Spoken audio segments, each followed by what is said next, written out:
What do you know about your workplace that you're not supposed to know? I work in education. My former chairman allowed a female employee to embezzle money from the school. I found out and blew the whistle. I assumed the woman would be fired and the chair would be demoted. Instead, the woman was asked to quit and given a package, and the chair stayed in his position because of his status as a coach. He proceeded to make my job very difficult for the next 5 years until he gave up the chairmanship to someone competent. The woman was his work wife and mistress, who also used to be a student at our school.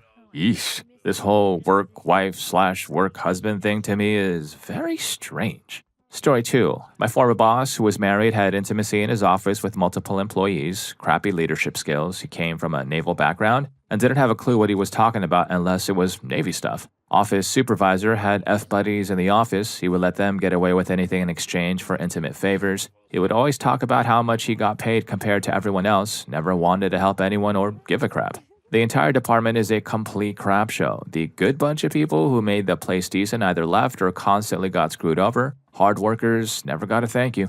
Story 3. That in March next year, the company I work for will lose the contract to provide catering and all employees will probably lose their job. I can't sleep at night. I can't look them in the eyes. The company that contracts us has already started negotiating with another contractor, and I am friends with someone high up in that company. They told me to get out ASAP. My boss doesn't even know. I've been dropping hints, but I don't know what to do. If I can, I will find new jobs for my team. There are 2 separate teams, and I manage one before then, and encourage them to put in an application, but I can't make them. Story 4. That with a day or 2 of effort, I could draft a full proposal for eliminating my job and the other 4 people who do my job. It's completely unnecessary, and the organization wastes conservatively $200,000 a year on salary and benefits for us to perform a very small number of tasks that could be easily delegated elsewhere or replaced with an outside service. I suspect it's one of those being taken care of situations. The other 4 employees are all women and have all been there for 15, 20 years. Nobody wants to put these old fossils into the office and say, "You're a grown adult who gets paid a grown adult salary to sit around on Facebook and answer the phone 3 times in an 8-hour shift. Get the heck out of here." Private sector, the position would have been eliminated a decade ago. I mean, it's nice that I'm employed, but the job is a complete waste of time and money. You know that book, BS Jobs? This is it. Story 5. I'm a nanny. Short answer, everything. I hear all the whispers you think I can't hear from the next room. Your kids know and talk more than you think. Google fills in your search history when I'm ordering more diapers. I pulled the receipts out of the dryer that fell out of your pants pockets. The iPad the kids use has the photo account linked across all of your devices. I don't snoop intentionally, but just as a byproduct of being in the home all day and working with the family so intimately, I definitely know most or all of the family secrets. Even the secrets that mom boss and dad boss may be keeping from each other. I just pretend not to know anything at all until I'm directly told. I would never tell these things to anyone, but make sure you really trust your nannies and or have a non-disclosure clause in their contract. Story 6. At my last command, the legal officer of all people would put his calls on speakerphone and leave his door open. So of course, everyone in the vicinity could hear him talking about people's sensitive information as well as his personal opinions about these people. One of the worst I overheard was, "Is there anything we can do to keep so-and-so from advancing, getting a promotion?" Another was, so-and-so's wife called the captain saying he harmed her, so now I have to deal with that. He was a piece of crap, probably still is. Story 7. Not my current job, but when I worked in logistics, my boss, head of outbound operations, didn't have a high school diploma and the job required a college degree. She lied on her resume to get the job. She was an amazing boss though. She didn't micromanage. She called me on my crap and screw-ups when they occurred, but was never mean or power trippy about it. She offered suggestions to increase efficiency, but they weren't required. We just had to test them out, keep what worked, discard what didn't. Somehow, she was always able to make me feel proud of a job well done while still making me determined to do better. Probably the best boss I've worked for to date, and that includes 6 years of self-employment. She was fired a few months after I left for lying on her resume.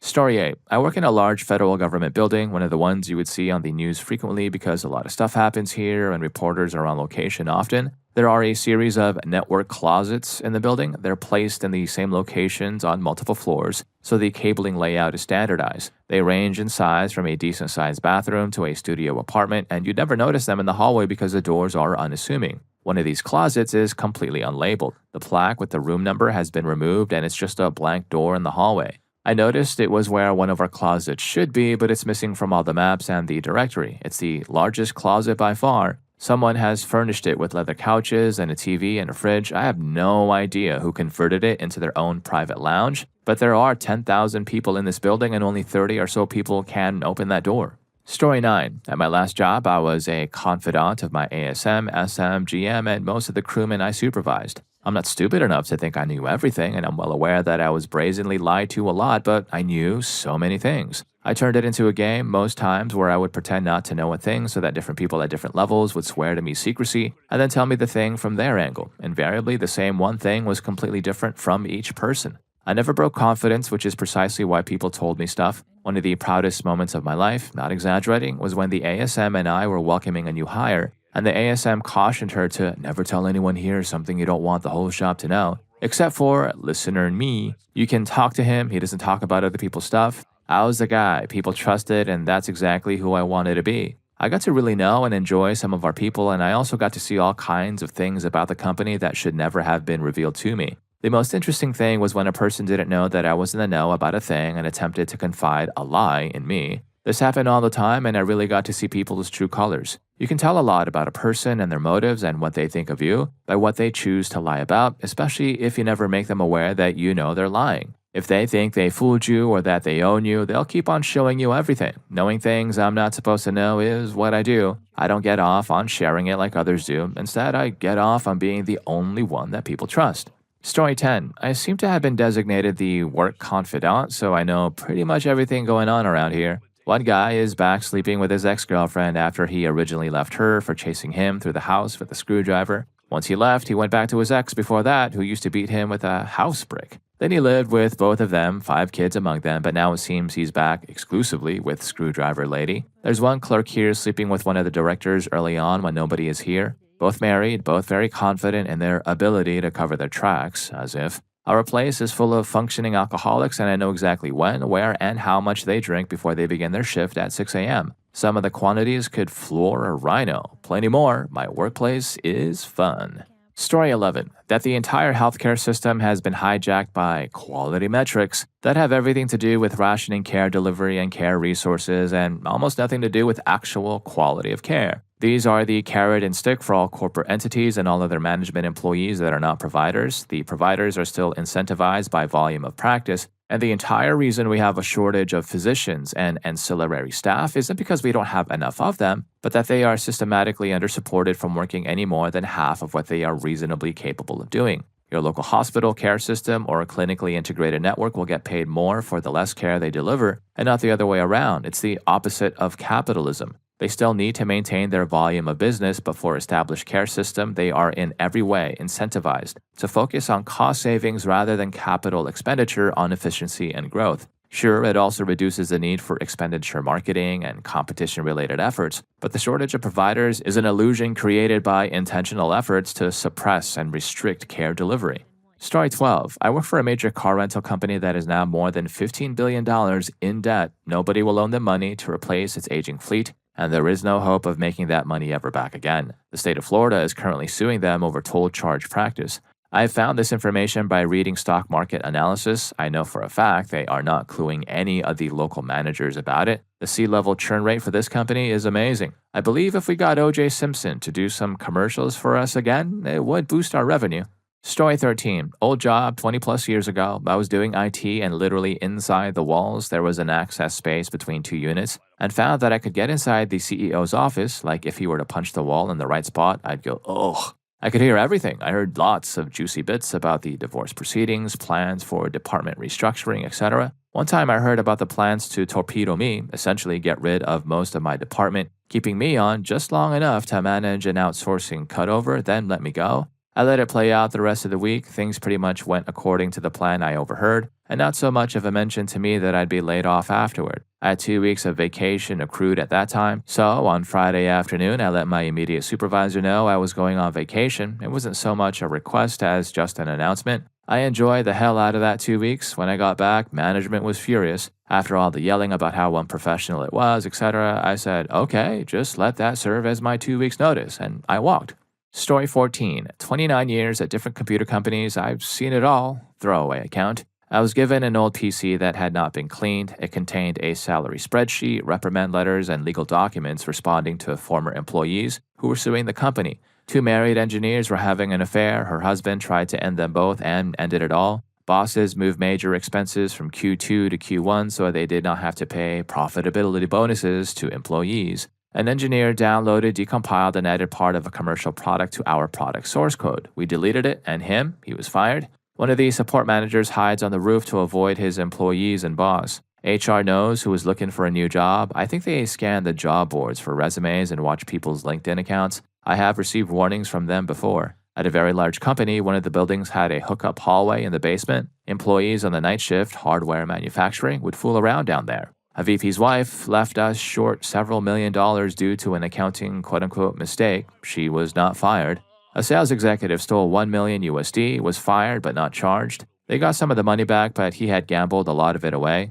One employee was living in an abandoned server room across the hall from our offices. Everyone thought he was working late. He went to the gym and showered there. Story 15. At Amazon, we have this program called Flex for independent contractors doing last-mile deliveries. Part of that is the Prime Now 2-hour delivery. The base pay was initially set at $18 an hour because that's roughly what it was determined it would cost to operate a truck and pay minimum wage. After it launched, it was apparently discovered that customers tip quite well on average, so now drivers are getting massively stiffed on tips, often resulting in us not paying anything at all for the driver and using customer tips to cover their entire base wage. So when it says on your order that 100% of tip goes to driver, that's technically true, but we just calculate the portion we pay based on that and pay them less base wage as a result. Story 16. I worked for a private university that was notorious for being stingy with pay. Management refused raises and froze cost of living increases for several years in a row in a very expensive city because they said no one was able to get paid anymore. Since it was a registered not-for-profit, the tax returns are public record. So I filled out a very simple form to the IRS, waited a couple of weeks, and then I had every executive's salary, including raises, for the past couple of years. I emailed this out to all the administrative assistants, the guaranteed way to get information out in the school before I quit.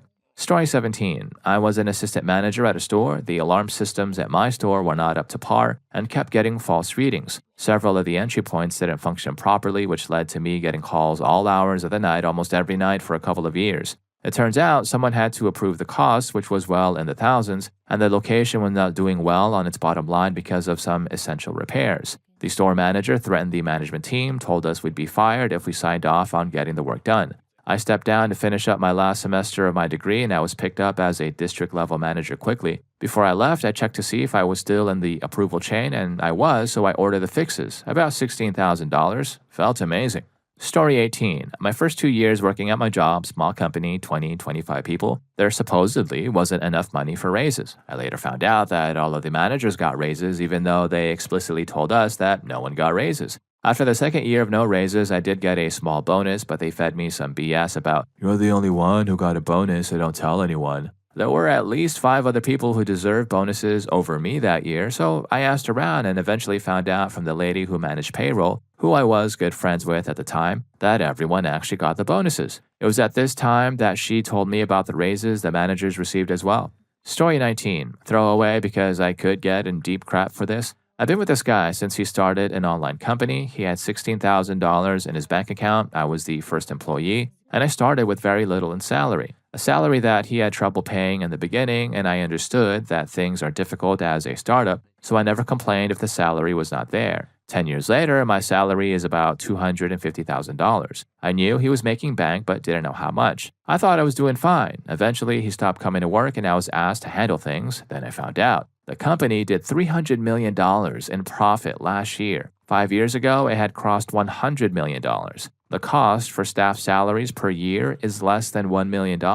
We don't get crazy benefits. He has mansions all over the world. He didn't marry, but he has women on retainers in multiple cities. Travels by private jet. There is a yacht, but I don't think it's been out to sea. Last month, we paid about £20,000 for VIP check-in at Heathrow Airport. He spent the first 4 months of 2018 in France, and the hotel bill was $1.5 million. He has come to the office 2 days this year, but we transferred his dividends of over $212 million for the year. I'm still waiting for my bonus from last year. Some nights I can't sleep, especially when we get his Amex bill and have to clear it from the company.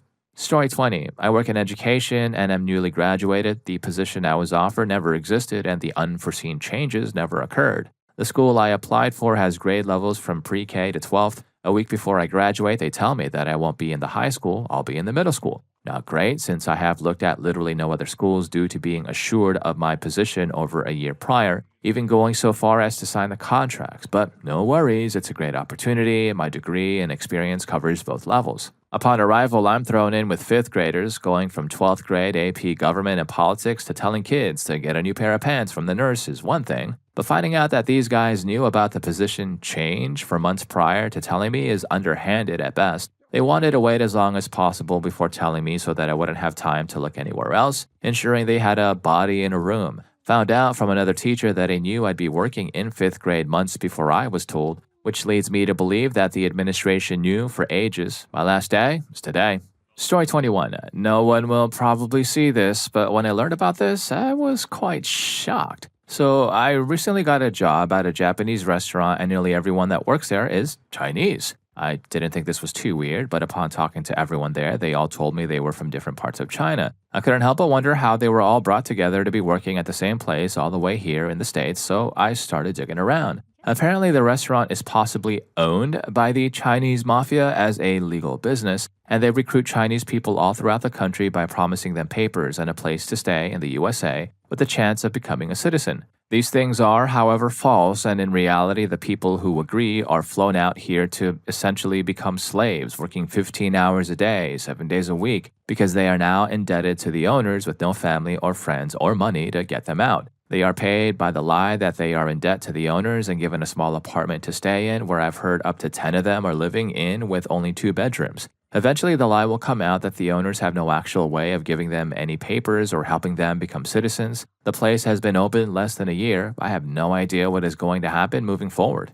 Story 22. The boss employs and houses a mentally disabled man because he gets money from the state for doing so. The boss mistreats him, hits him, kicks him, throws things at him, and screams at him, all in front of the normal workers. But it gets especially bad when all of us normal staff have left. While we are there, the boss holds back somewhat, but when we are gone, it's a different story. He's forced to do the really hard and dirty work stuff we would refuse, and he is forced to do it all day. He barely gets enough time to sleep or eat, and the boss will also refuse to pay him his salary, claiming he did this or that wrong and he has to pay for it. Even when he makes a mistake and it is clear he didn't do it on purpose, he is still punished, and we are threatened to never say anything, otherwise the boss will not only fire us but also ruin our reputation in the field so that no other employer would hire us. One of the saddest moments was when I found him going through the trash for something to eat, when just earlier the boss gave all us others the leftover stuff from the day. And if any of these stories are getting to you, don't forget to hit that subscribe and like button for more videos just like this. Story 23. I worked as a chaplain for a summer. I was on the pediatric unit and worked with this wonderful minister who was a Baptist and handled all the oncology patients. At the end of the summer, there was a celebration for all of the summer interns like me who were leaving. I sat next to him and we started talking about our faiths. I am a Unitarian Universalist and we have humanists in our congregation. In a hushed tone, he told me that he was a humanist too, that he didn't believe in God but loved the work he was doing, helping kids and their parents. There were a few other quote-unquote Christian ministers who confessed the same to me. They were more concerned about doing moral deeds than the reason why you did them. These weren't mega church ministers, and chaplaincy doesn't pay huge dividends. They just love the work, but not the theology. Story 24. My previous organization. Boy, what a crap show. This was about 5 years ago, but the story still continues as far as I know. The organization itself is and was a fun place to work except for this one department. The VP of the department, it was a bank by the way, who was 45 and had a breath that would make Godzilla gag, took after a 22-year-old intern named Sultan. His nickname is the Mughal Stallion. Behind their backs, don't ask. So the VP starts actively being intimate with this very fit and muscled Adonis while actively ignoring her literal 98-pound weakling husband. He really looks like the 98-pound weakling from the Charles Atlas ads. And this goes on for a while. The whole freaking office got to know about it as they used the car and the car park as their boudoir. I myself caught the lady riding the Mughal Stallion in the car park at like 1 a.m. when they didn't expect company. They didn't see me, so I just made like I didn't see them either and gave them their space. The lady had a lot of discretionary powers within her domain, and the stallion was quickly prompted up the ranks despite having no discernible talent. She then positioned him in international business development and basically took along her toy on her trips abroad. It got very obvious, but her cousin was a country head of another country, but still he had a lot of clout, and HR really couldn't do much. Also, there wasn't a direct complaint yet, until her husband came to work on a Friday evening and basically threw down the gauntlet, raised a crap storm and whatnot. HR then had to place her on leave for a week till they figured out what to do. In the interim, she very quickly filed for divorce and had the stallion quit, so HR pretty much had no case. She is still being intimate with the stallion to this day while she and her husband went to divorce court and then got reconciled. Story 25. Finally, one I can answer. Now, we're not supposed to know that the CEO, who is married and has kids, is in love with the director who is also married and has kids. They have constant closed-door meetings that are anywhere from around 30 minutes to an hour multiple times a day where you can hear whispering and giggling. At company parties, my CEO and the director's husband never interact or talk at all, while my director essentially kisses the CEO's wife's butt constantly. One time, the director was trying to tell us a story the CEO told her. When she went looking for the text from him, she let slip that she always deletes his text from her phone and then went red in the face. He brings her sodas and Starbucks drinks all day, every day. She is freaking incompetent at her job, has lost money for the company, and is the reason people have quit, but he still doesn't let her go. The CEO's best friend used to work as a salesperson. Quote-unquote, something happened that made the sales guy quit and their 20-plus year relationship ended abruptly. My CEO withheld a commission check from him, so the sales guy went on to tell my ex-coworker, if I don't receive my commission check in 2 weeks, I'm going to tell everyone how he went to Vegas recently on a bender, called me crying, and confessed his love for the director. Bonus gossip, we just had a company party where the director went around and told at least 2 male coworkers that we know of the following. I have to have intimacy with husband for 2 minutes tonight. This is only the tip of the iceberg with these two idiots, but it is obvious to most people who work here that they have some kind of agreement? At the very least, my director knows how to play the game, and my CEO is too stupid to tell the difference.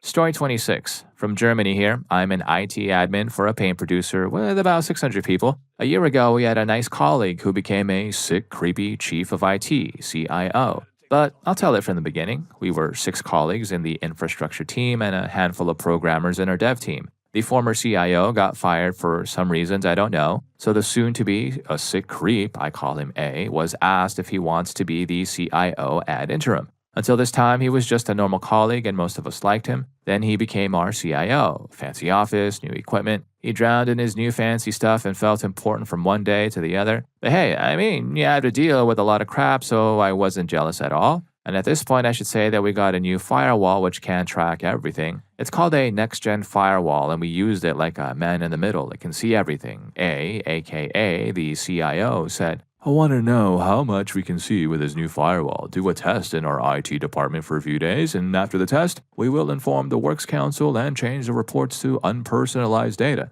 So the reports contained which PC uses the most data, which website was the most popular by visiting, etc. It was YouTube, by the way, but hey, as long as our colleagues listen to music, I don't really care about that. After the test, I edited the reports in a meeting together with our Works Council. As you might guess, the firewall still collected all the other information, websites visited by users, spent time on site, data usage, which user is the top user by data, and so on, but simply doesn't report them. After 3 months, I had a boring late shift, and I looked into this data. Accessing it was no problem since I am responsible for the firewall. And holy crap, Jesus, our new CIO downloaded corn like crazy. So, what to do with this information? I saw it was downloaded to an external hard drive from our company. It was possible for me to access every hard drive in our company. The CIO did a nice job. He even created an Excel sheet with all the stars. Their movies, a lot of you guys and girls maybe know, plus when it was downloaded or still needs to be downloaded.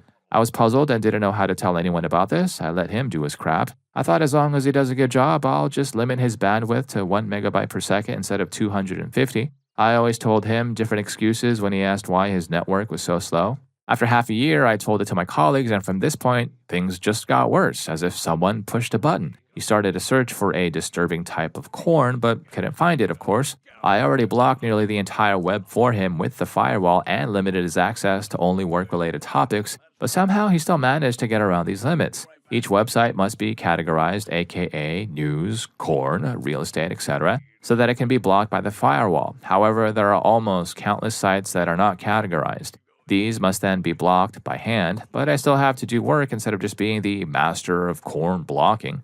So our team decided to talk straight to him and threaten to tell the human resources department if he does not stop his crap. And he didn't believe us. What could you do against me? If you tell HR about that, you will also get fired for accessing the firewall and looking for personal data without permission of the Works Council. And he was right. None of us wanted to lose our job, so we decided to write an anonymous letter to HR with a subtle hint that he is doing some serious crap. And to cut this off, he was fired. We were officially allowed access to his laptop and account by the Works Council and found a lot of disturbing crap. He got arrested and sentenced to prison for 10 years. We later got told by the police that he had a home server and connection to the dark web where he bought and sold it on an online platform and hosted his own corn website.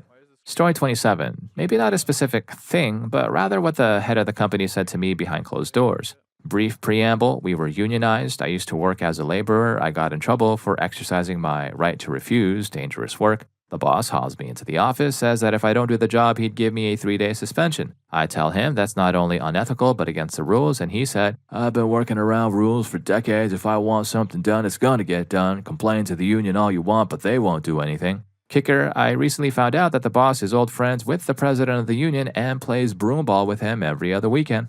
Story 28. Everything. I sit about 6 feet away from my boss's office, and our CEO constantly has meetings in there with her. The office door is thin. I hear about all the ins and outs of the organization without even trying. A couple of months back, a colleague of mine resigned after working with us for almost 20 years. I knew about it around a week before anyone else in the office because I could hear him telling our boss through her closed door. I've learned about cutbacks and funding results long before anyone was supposed to know. To my credit, that's a weird thing to say, I keep it all to myself. I don't mean to eavesdrop, and I'm not a gossip, but I know way more than I should. Also, the CEO isn't terribly discreet.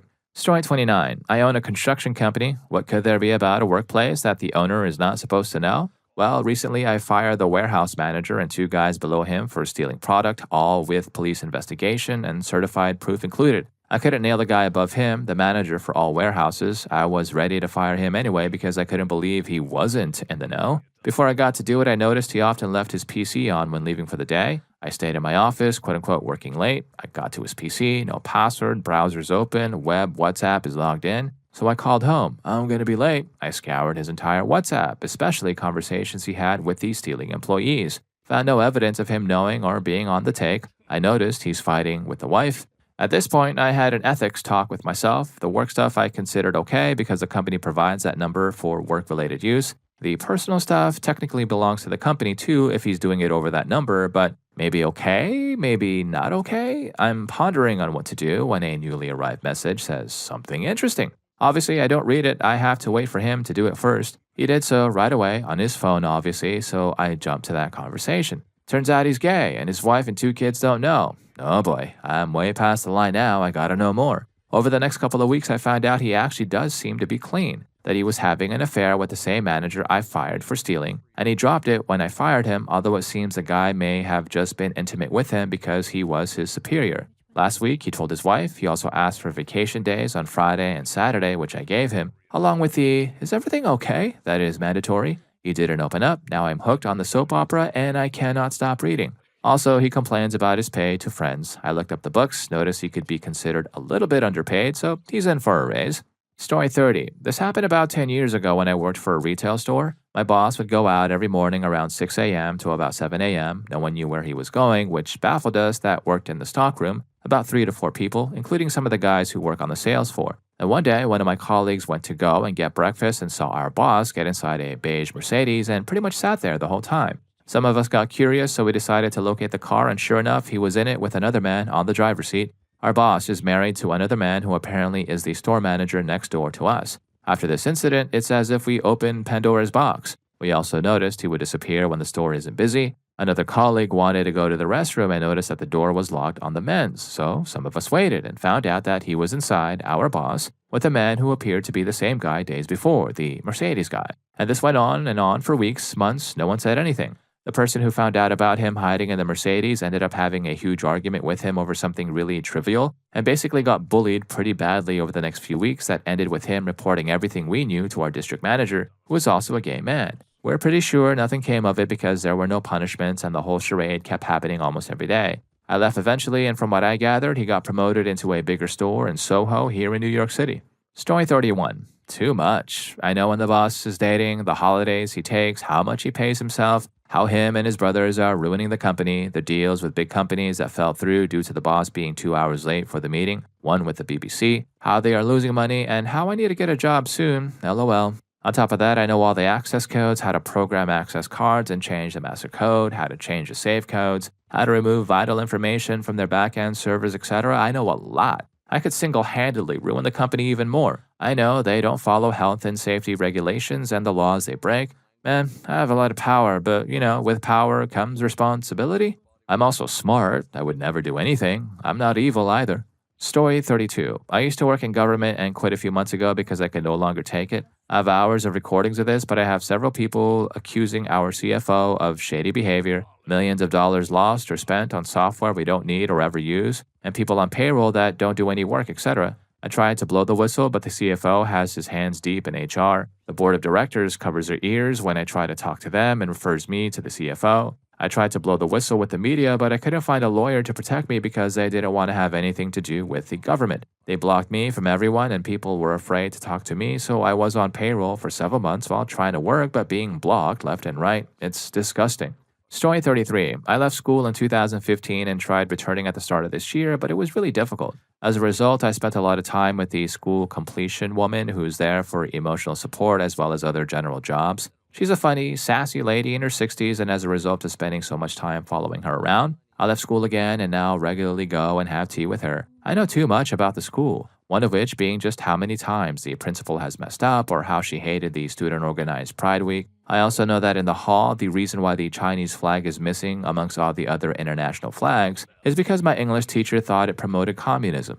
Story 34. The printer in our office goes down all the time. My printer is the next closest one. Because I print large art files, I have a spooler connected to my printer, so all files spool into that RIP, then sent to the printer. Whenever our HR manager prints stuff to my printer, she deletes it from the printer but doesn't know that the spooler saves everything sent to it. I always know the juicy stuff because she comes rushing in to grab it before anyone else can get it. I reprint it after she grabs her copy and goes. We just went through reviews and raises, so I now know everyone who got raises and bonuses, what they made before and make now, how much bonuses were, sales, people's commission, etc. I've also reprinted disciplinary reports in the past which are never as entertaining as you'd think.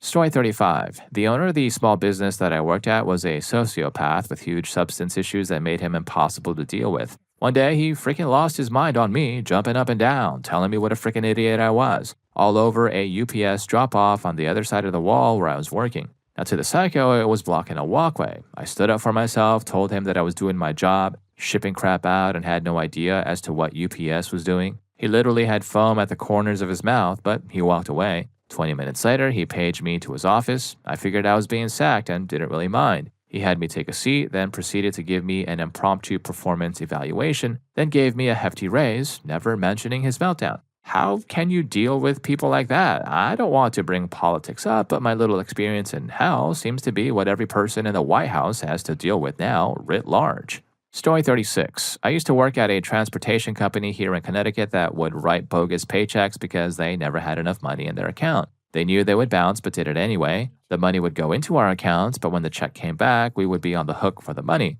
My wife realized that what they were also doing was fudging my hours. Example, if I worked 6 hours and 45 minutes when payroll was calculated, I should have been receiving 6.75 hours of pay. Instead, they were creatively or incompetently paying me for 6.45 hours or 6 hours and 27 minutes, which seems insignificant, but definitely added up over the course of dozens of employees every day, every week. There was a small circle of scumbags that were the main culprits in this operation, hired as quote-unquote turnaround managers, and what they were doing was taking advantage of a company that was horribly mismanaged under the guise of restructuring the company. Leeches, essentially. What's crazy is that this small band of leeches ended up leaving the company after it filed Chapter 11 bankruptcy and starting another transportation company a few towns away, presumably to continue being shady.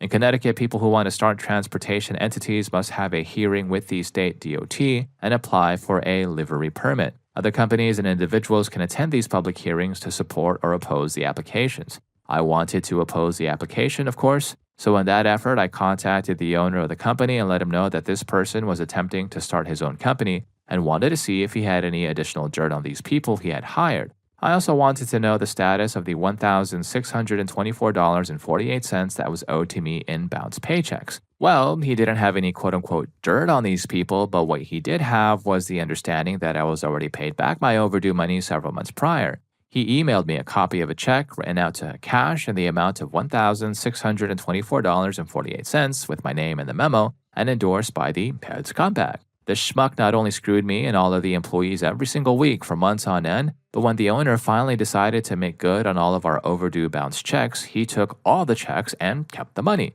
I brought this evidence with me to this dude's livery hearing, and you know what happened? He said that he was also the victim of fraud and was owed money. Even though it was his signature on the check, he had no recollection of cashing the check or what happened to my money. When the adjudicator asked him why his signature, which he admitted was his, was on the check at all, the schmuck says, "Well, sometimes they would give me money for clipboards and pens and stuff."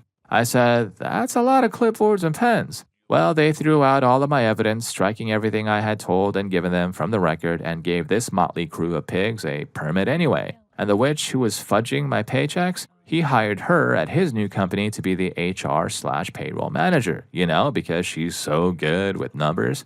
So that's something I know about two companies that I guess that I shouldn't, and certainly nobody but me, and perhaps a select few others, know what kind of people are in charge over at D-Bag Transportation Incorporated.